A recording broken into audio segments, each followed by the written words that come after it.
இந்த சமூகத்தில் பெண்கள் உரிமைக்காக, பெண்களுக்கான சமத்துவ உரிமைக்காகவும், பெண்களுக்கான வாய்ப்புகள் ஆண்களைப் போல வழங்கப்பட வேண்டும் என்று கூறியவர்களில் பெண்ணியவாதிகளாக மிளிர்ந்தவர்கள் இந்தியாவை பொறுத்தவரை ஆரம்பத்தில் ஆண்கள் தான் மிக மிக முக்கியமானவர்கள். அவர்கள் மட்டுமல்ல, அதன் பிறகு ஈஸ்வர் சந்திர வித்யாசாகர் அவர்கள் விதவை திருமணம் என்பது மிக மிக அவசியம் என்று கூறினார். ஏன் விதவை திருமணம் அவசியம் என்று கூறினார் என்பதற்கு பின்னால் நாம் பெரியார் அவர்களை பார்க்கும் பொழுது நாம் புரிந்து கொள்ள முடியும். அதற்கு பின்னால் நான் ஏற்கனவே சொன்னது போல டாக்டர் B.R. அம்பேத்கர் அவர்கள் பல உரிமைகளை, பெண்களுக்கான மிக அதிகமான உரிமைகளை இன்று சட்டபூர்வமான விஷயங்களாக ஆக்கி வைத்திருக்கக்கூடிய ஒரு பெரிய பங்கு டாக்டர் அம்பேத்கர் அவர்களை சாரும். ஏனென்றால் அரசியல் சாசனம் எழுதுவதற்கு முன்னாலேயும் சரி, அதற்கு பின்னாலும் அரசியல் சாசனம் எழுதிய போதும் சரி, சமத்துவம், ஈக்குவாலிட்டி, சம உரிமை, ஈக்குவல் ஆப்பர்ச்சுனிட்டி ஆஃப் லா என்று சொல்லக்கூடிய சட்டத்தின் பார்வையில் சமமான அவர்களுக்கான ஒரு மதிப்பு, சமத்துவம் என்கிற விஷயத்தை அவர் மிக தெளிவாக ஆழ்ந்து உணர்ந்திருந்தார். அந்த உணர்தலின் காரணமாகத்தான் பெண்களுக்கான பல்வேறு உரிமைகளை பற்றி அம்பேத்கர் அவர்கள் பல பணிகளை செய்தார். பெண்கள் மட்டுமல்ல, தாழ்த்தப்பட்ட மக்கள், பட்டியலினத்தவர், பழங்குடியினர், இப்படி யாரெல்லாம் விளிம்பு நிலையில் இருக்கிறார்களோ அவர்கள் உரிமைகளை பற்றி அம்பேத்கர் அவர்கள் மிக அதிகமான அக்கறை செலுத்தினார். ஏனென்றால் பெண்களும் விளிம்பு நிலையில் இருந்த மக்களினுடைய ஒரு பங்கு. இது நம்ம ஒரு ஹாரிசான்டல் ரிசர்வேஷன் என்று சொல்வார்கள்.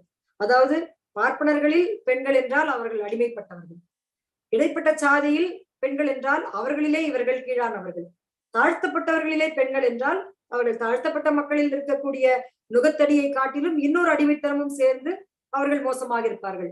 இஸ்லாமியர்களாக, மத சிறுபான்மையினராக, இன்னும் வேறு விதமான மொழி சிறுபான்மையினராக, இப்படி எப்படி இருந்தாலும் அதில் இருக்கக்கூடிய பெண்கள் அந்த மக்கள் ஆண்களை காட்டிலும் ஒரு படி குறைவாக, இன்னும் சில விஷயங்கள் உரிமைகள் அற்றவர்களாக இருக்கிறார்கள் என்பதுதான் உண்மையான ஒரு நிலையாக இருந்தது. அப்படி இருக்கும் பொழுது இந்தியா முழுவதும் பெண்களுக்கு ஓட்டுரிமை என்கிற ஒரு சுதந்திரம் டாக்டர் அம்பேத்கர் அவர்களால் மிக தெளிவாக மீண்டும் மீண்டும் முன்வைக்கப்பட்டு அரசியல் சாசனம் எழுதி 1950 ஜனவரி 26 இந்தியா குடியரசு ஆன நாளில் இந்தியாவில் இருக்க அனைத்து பெண்களுக்கும் ஓட்டுரிமை வந்தது. இது பெண்களினுடைய உரிமைக்கான போராட்டத்தில், ஒரு பெண்ணிய இயக்கங்களின் வரலாற்றில் மிகப்பெரிய ஒரு மைல்கல். ஏனென்றால் உங்களுக்கெல்லாம் தெரிந்திருக்கும், அமெரிக்காவில் அமெரிக்க பெண்களினுடைய இயக்கத்தில் அவர்களுடைய முக்கியமான கோரிக்கை 1900களில் ஓட்டுரிமை எங்களுக்கும் வேண்டும் என்பதாக இருந்தது. அமெரிக்க பெண்களுக்கு அரை நூற்றாண்டு காலத்திற்கும் அதிகமான காலம் தேவைப்பட்டது அவர்களுக்கு ஓட்டுரிமை கிடைப்பதற்கு.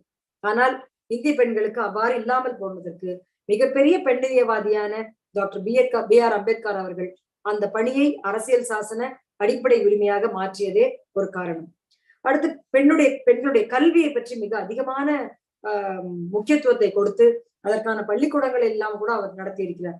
இன்னும் பெண்ணியவாதிகளில், பெண்ணிய இயக்கங்களில் மிக சிறப்பான முன்னோடி என்று இந்தியாவில் ஒரு முன்னோடியை நாம் பெண்களில் சொல்ல வேண்டும் என்றால் சாவித்ரிபாய் பூலே அவர்களுக்கு கல்வி கற்பதற்கான வாய்ப்பு கிடைக்க வேண்டும் என்ற ஒரு எண்ணத்தின் காரணத்தால் ஒரு உயரிய பார்ப்பன சமூகத்தை சார்ந்தவராக இருந்தாலும் கூட பெண்களுக்கென்றே தனி பள்ளிக்கூடங்களை ஓரிடத்தில் ஆரம்பித்து 3 பள்ளிக்கூடங்களை நிறுவி 150 மாணவர்களுக்கு தானே ஆசிரியராக இருந்து அதற்கு பின்னால் இந்தியாவெங்கும் 74 பள்ளிக்கூடங்களை 1850களிலே 1874 கூட அவர் 74 பள்ளிகளை நிறுவினார்.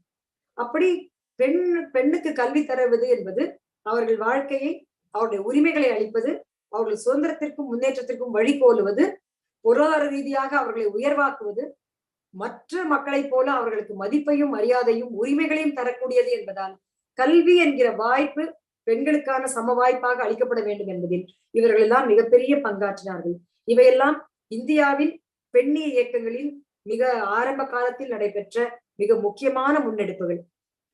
இன்னும் குறிப்பாக ஒரு சமூக ரீதியான, சாதி ரீதியான கலாச்சாரம் என்பது இந்தியாவை பொறுத்தவரை ஒரு பெண்ணடிமைத்தனத்திற்கும் பெண்களுக்கு எதிரான கருத்துக்களை மிக ஆழமாக ஊன்றி இது ஒரு ஆலவிருட்சம் போல வளர்ந்திருப்பதற்கும் ஒரு காரணமாக இருக்கிறது.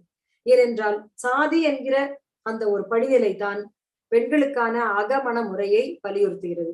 அந்த அகமண முறையை வலியுறுத்தும் பொழுது பெண்களினுடைய சுதந்திரம், வேறு ஒருவரை விரும்புவது, இணையரை தேர்ந்து கொள்வது, இதற்கான எந்த வாய்ப்புமே இல்லாமல் வேதத்திலே மனுஸ்மிருதியிலே சொல்லியிருப்பது போல பெண்கள் பிறக்கும் பொழுது ஆண்களுக்கும் அப்பாக்களுக்கும் திருமணமான பின்னால் கணவன்மார்களுக்கும் வயதான காலத்தில் மகன்களுக்கும் கட்டுப்பட்டு தங்கள் வாழ்க்கையை வைத்துக் கொள்ள வேண்டும் என்கிற ஒரு நிலைமையை எல்லா இடங்களிலும் நீக்கமர தொடர்ச்சியாக இருப்பதற்கான ஒரு ஏற்பாட்டை இப்படியெல்லாம் இந்த இந்துத்துவம் என்கிற சாதி அடிப்படையில் இருக்கக்கூடிய நால்வர்ணத்தை போதிக்கிற சாதி படிநிலைக்கான இந்த இந்து தத்துவம் இந்தியா முழுவதையும் எல்லா மாநிலங்களிலும் கூட இந்த விஷயத்தை எடுத்துக்கொண்டு வந்தது.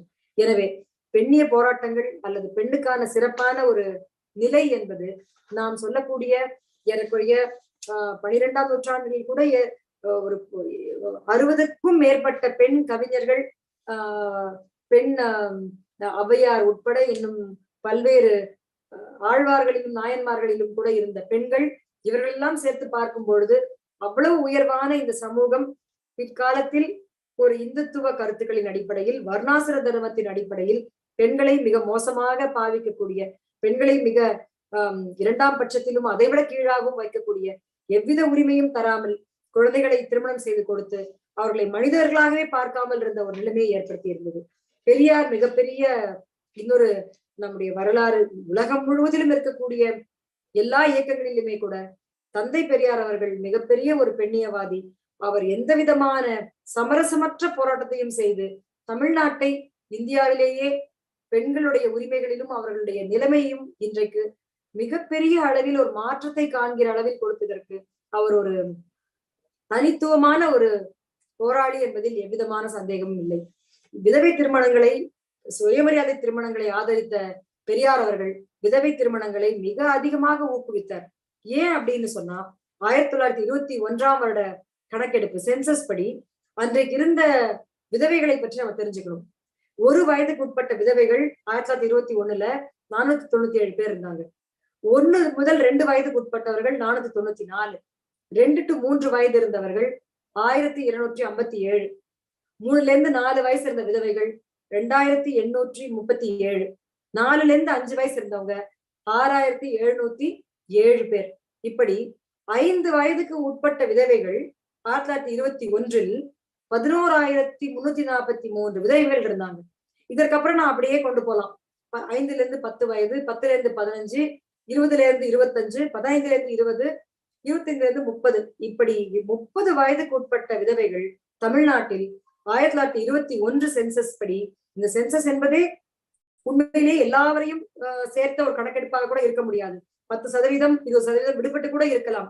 அந்த கணக்கெடுப்பின்படி 26,31,238 விதவைகள் தமிழ்நாட்டில் அன்றைக்கு இருந்தார்கள்.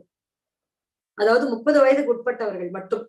இந்த சூழ்நிலையில் இந்த விதவைகளை பற்றி சொந்த குடும்பங்களே, தங்கள் பெற்றோர்களே அவர்களை ஒரு வேண்டாத ஒரு பொருளாக, அல்லது அவர்கள் பிறந்திருக்கவே கூடாது என்பது போலவும், அவர்கள் ஒரு அவப்பெயரை தரக்கூடியவர்களாகவும், தங்கள் குழந்தைகளை தங்கள் பெற்றோரை தீண்டத்தகாதவர்களாக பார்த்த அந்த பார்வை மிகுந்த வேதனையையும் மன உளைச்சலையும் பெரியாருக்கு ஏற்படுத்தியதாக எழுதுகிறார்.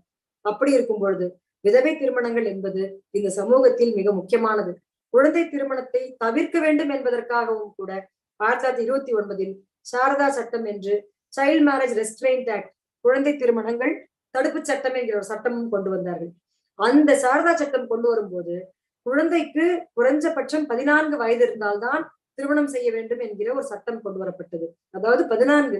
இன்றைக்கு நம்முடைய நாகமையார் பள்ளிக்கூடத்தினுடைய குழந்தைகள் இங்க இருக்காங்க. அவங்களுக்கெல்லாம் இந்நேரம் கல்யாணம் ஆகி 2-3 வருஷம் ஆயிருக்கும். அப்படி குழந்தையாக இருப்பவர்கள் திருமணம் செய்யறதுக்கே ஒரு சட்டம் போட்டுதான் 14 வயசுல பண்ணுங்கன்னு சொல்ற மாதிரி இருந்தது. அப்படி என்றால் 14க்கு முன்னாடி திருமணம் ஆவது என்பதுதான் சமூகத்தினுடைய இயல்பாக இருந்தது. டாக்டர் அம்பேத்கர் அவர்களின் முதல் மனைவி கூட அவருக்கு திருமணம் ஆகும்போது 9 வயது, டாக்டர் அம்பேத்கர் அவர்களுக்கு 16 வயது. நான் ஏன் சொல்றேன்னா, சமூகம் அப்படிப்பட்ட சமூகமாக இருந்தது என்பதை நம்ம புரிஞ்சுக்கிறதுக்காக. அப்போ இந்த இடங்கள்ல இருந்து இன்றைக்கு நாம் 18 வயது நிரம்பினால்தான் பெண்ணுக்கு திருமணம், 21 வயது என்று சொல்லும் பொழுது இன்றைக்கும் கூட இதுல மிகப்பெரிய பிரச்சனை இருக்கு. அதற்கு நான் பின்னால் வருகிறேன். இது 18 வயதுக்கு உட்பட்ட குழந்தைகளுக்கு திருமணம் ஆவது 2014ல் கூட யூனிசெஃபின் கணக்குப்படி 43% திருமணங்கள் இந்தியாவில் குழந்தை திருமணங்களாக இருக்கிறது என்பது நாம் கேள்விப்படுறோம். அது ஒரு பக்கம். இப்படி இந்த சாரதா சட்டத்தை கூட எதிர்த்தவர்கள் யாருன்னு சொன்னா, சனாதனத்திற்கு எதிரான விஷயம் இது, எங்களுடைய வேதங்களிலே ஒரு பெண் பூப்படைந்து விட்ட பின் திருமணம் செய்யக்கூடாது என்கிற விஷயம் இருக்கிறது, ஒரு தெய்வ நிந்தனைக்கு ஆளாகக்கூடிய ஒரு விஷயத்தை நீங்கள் சட்டமாக போடுகிறீர்கள், எனவே எங்களுக்கு சட்டம் எங்களுக்கு ஒத்து வராது என்று எதிர்ப்பை காட்டியவர்களும் இந்த சனாதன தர்மத்தை மிக அதிகமாக தூக்கி பிடித்தவர்கள் தான். அப்படி இருந்தும் இந்த சமூகத்தில் இதற்கான போராட்டங்களும் இதற்கான கருத்து பரப்பல்களும் விழிப்புணர்வு இயக்கங்களும் சுயமரியாதை இயக்கமும் மிகப்பெரிய பணியாற்றி இந்த சமூகத்தில் மிகப்பெரிய மாற்றங்களை கொண்டு வந்தது என்றால் அதில் எவ்விதமான ஒரு மாற்று கருத்தும் இருக்க முடியாது.